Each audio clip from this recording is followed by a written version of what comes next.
Hello friends, welcome to engineering tutorial. Now in my previous video I discussed about the concept of efficiency and ripple factor for a half wave rectifier, where we derived the mathematical expression for efficiency and the ripple factor for a half wave rectifier. In today's video we are going to do the same, but this time it's going to be for a full wave rectifier.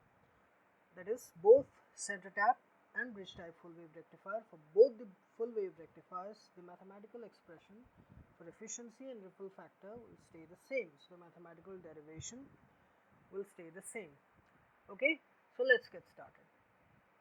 First of all, let us have a look at the expression of efficiency of a full wave rectifier.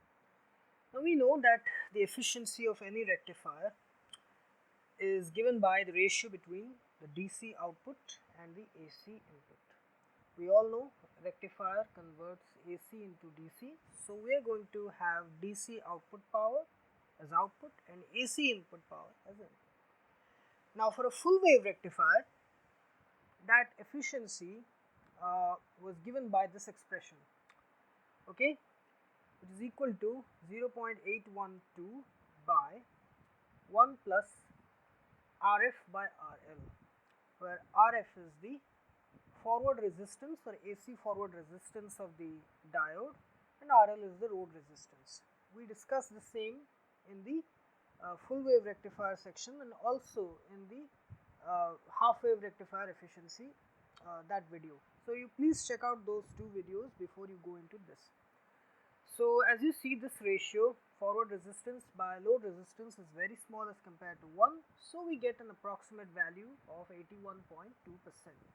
Now for a half wave rectifier, this value is the half of this, 40.6%. So the full wave rectifier efficiency is twice that of a half wave rectifier. Now we are going to derive this expression the same way we did for half wave rectifier. First, we have to derive the mathematical expression for AC input power, then we have to derive the mathematical expression for the DC output power, then we have to calculate this ratio. Okay, some basic concepts. Again, we are going to repeat the same things which we already did in the half wave rectifier, but still let us go step by step. Now the DC power of a full wave rectifier, okay, full wave rectifier, and also for a half wave rectifier, this expression value will remain the same. So the DC power output for a full wave rectifier is given by the expression I square average into RL, where I average is the average value of the output current of the full wave rectifier multiplied with the load resistance. Okay, the square of the average value of the rectifier current of the full wave rectifier multiplied with load resistance, where the AC power, which is the input in the efficiency expression, is given by this formula, I square RMS into RF plus RL. Here this AC forward resistance term is extra, okay. So IRMS is the RMS value of the rectifier current. So now here we have to find out the value of I average or IDC also, which is also called as IDC value of rectifier current, and the root mean square value, RMS value of the rectifier current.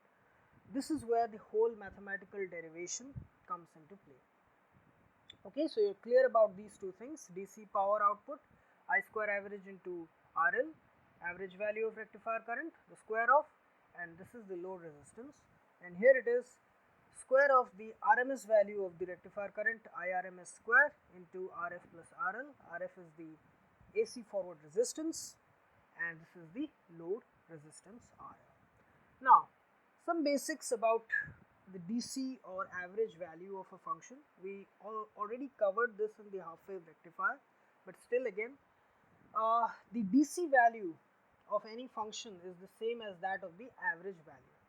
Okay, here the current is in question. We have to find out the average or DC value of the rectifier current. So the DC value, IDC, will be the same as that of the average value, I average. They are the same, just different names.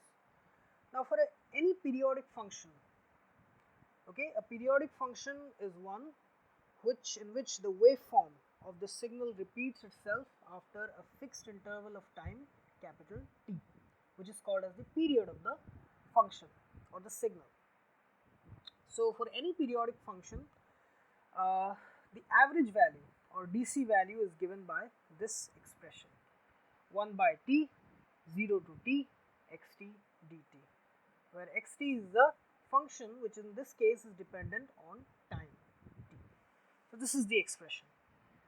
Same is that for the RMS value, but here there are two differences. First, we take the square of the function and then we take the root over. The remaining things are the same. So again, for a periodic function xt with a period t, the root mean square value is given by this expression. So here the root, mean and square. Here the square is, the signal is squared, the function is squared. Then we take the mean by this 1 by t by integrating it over the entire time period of the signal. This constitutes the mean of the signal, and then we take the square root. That's why this root term comes in the subscript. Root means square. First the signal function is squared, then we take the mean or the over the entire signal time period, and then we take the root. So this is the root mean square value of any periodic function. Now we have to find out the DC or average and the root mean square value of the current. Now again, some basic concept related to DC and average value. Whenever you calculate the average or RMS value of a signal, here the expression says this, x average is 1 by t into 0 to t xt dt, or this one, 1 by t 0 to t xt. But what is this t and what is this limit from 0 to t we have put here in the expression? But what that actually signifies, you have to be careful about that. So this is the way in which you should remember the formula for average and RMS value. First, this t here is actually the total base length of the periodic signal. Then this limit which we have set 0 to t, here also 0 to t, it's actually the lower and the upper limit of the periodic signal. Same is that for root mean square. The t is actually the total base length from one periodic, means the point at which the signal starts and where it ends before again repeating itself, and that is the lower and upper limit of that signal. Let's see how that happens. Let us say this is a full wave rectifier output, okay, where this pulsating DC output from 0 degree to 180 degree, it constitutes one complete cycle or one complete waveform for the pulsating DC. So here from 0 degree to 180 degree, this is the total base length of the pulsating DC waveform. It is a periodic waveform because again from 180 degree it repeats itself until 360 degree. So here the total base length will be 360 degree minus 180 degree will be 180 degree again. So this total base length will remain the same, it will stay the same for the entire duration of the signal. Now the lower limit here is 0 degree and the upper limit here is 180 degree.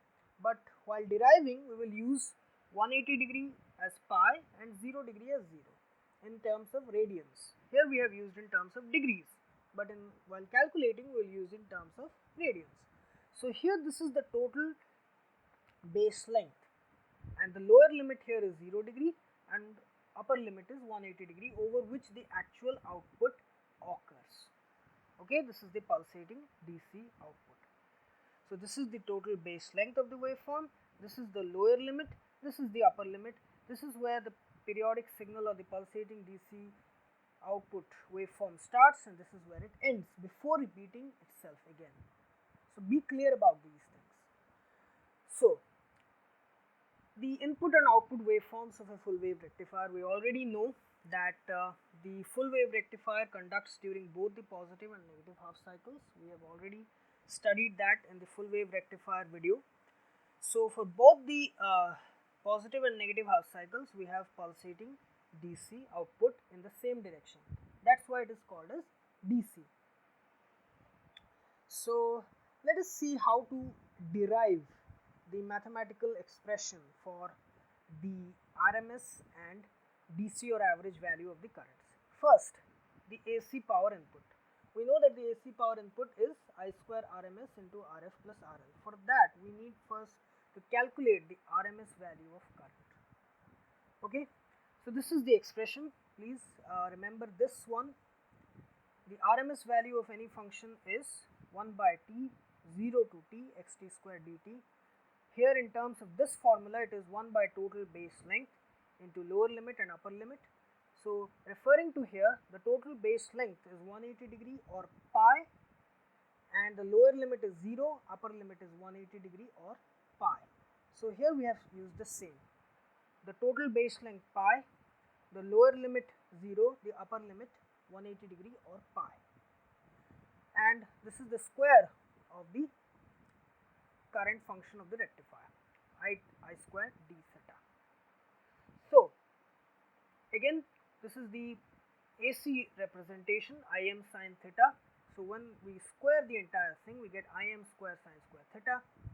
This Im square is a constant term, and when it goes outside the root over, we get Im, and when this pi, this constant, goes outside, we get root pi. So this constant term gets outside of the integration, Im by root pi, integration of sin square theta, only this one, from 0 to pi.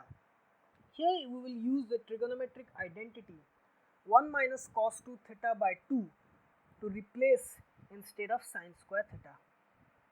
Remember the trigonometric identity, sin square theta is 1 minus cos 2 theta by 2, which we studied in high school during differentiation and integration. So here we have used the same identity. So again, this constant 2 gets outside the root over, and we get root 2, and here the integration occurs something like this: integration of d theta minus integration of cos 2 theta d theta. Here I have skipped one step, and directly I have calculated this.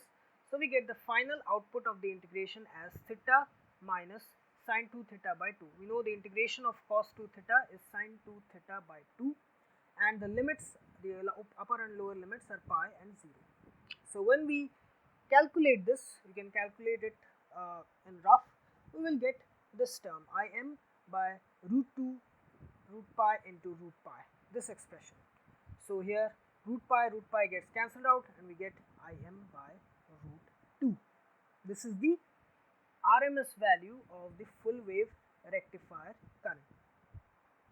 So we know that the power, the AC power input, is given by I square RMS into RF plus RL. So we will replace Im by root 2 in place of IRMS, and we will get this expression, Im by root 2 whole square into RF plus RL.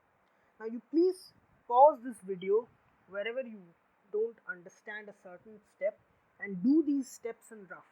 Okay, please, you pause the video wherever you don't understand or you get some kind of a doubt in your mind. You please pause there and solve these steps on your own again, so that you understand how this thing works. Okay, next we have to calculate the DC power output. We know the DC value is also called as the average value, and the DC value of any periodic function is 1 by t 0 to t xt dt, where t is the total base length and the lower limit and the upper limit. Now for a full wave rectifier output, again the total base length is pi, the lower limit is 0, the upper limit is pi. So the DC value is 1 by pi 0 to pi integration of the function Im sin theta d theta. Again, this is straightforward. The Im part is constant, it gets outside. The integration of sin theta is minus cos theta. It's calculated from upper limit pi and lower limit 0, and we get this expression Im by pi into 2, which is equal to 2 Im by pi. This is the DC value or average value of the full wave rectifier current. Now the DC power is given by I square DC into RL, the DC output power. So we replace 2Im by pi in place of DC, so we get this expression. Now we have got both the AC power input and DC power output. Now we can calculate the efficiency of the full wave rectifier. The efficiency of the full wave rectifier is ratio between DC output power and AC input power. So we replace the expressions for DC and AC power which we have already calculated from the mathematical derivations. So when we simplify and various cancellations take place, the Im square they get cancelled out, so we get pi square and root 2 square in the numerator and denominator, we get this expression. You can do that. We replace pi with 3.14 and root 2 value, you can calculate it in a calculator, you will get this value 0.812 by 1 plus RF by RL. So what we have done here for simplification, we have divided both the numerator and the denominator with RL. Okay, so we get this constant term, and when numerator and denominator gets divided by RL, we get this expression. Now this ratio is very small as compared to 1, so we can write it almost as 81.2%. Now next is the ripple factor. Now we have already discussed this in the half wave rectifier, the definition of a ripple factor. Now this is the ratio between the RMS value of the AC component, which is the rectifier current, and the DC value, so which is IAC by IDC. Now we know that the root mean square value of any function, in this case it is the current, is the root over of the square of the DC and the AC parts of the signal.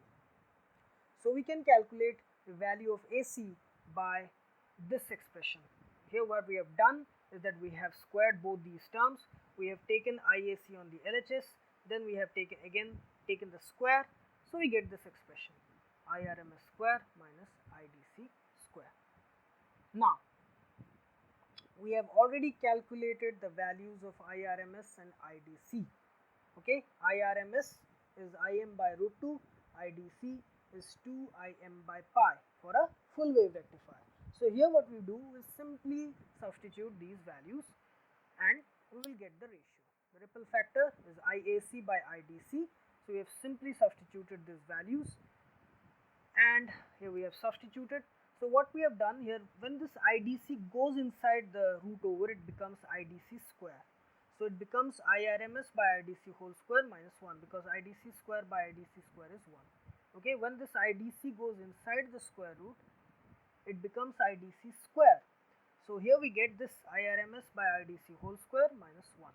So here we will just simply substitute the IRMS as Im by root 2 and IDC as 2Im by pi, and we get this expression. This value has 0.48 because all of these are constants. Im will get cancelled out. Pi, 2, root 2, these are all constant parameters.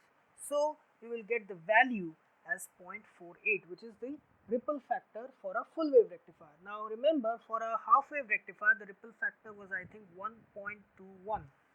Okay.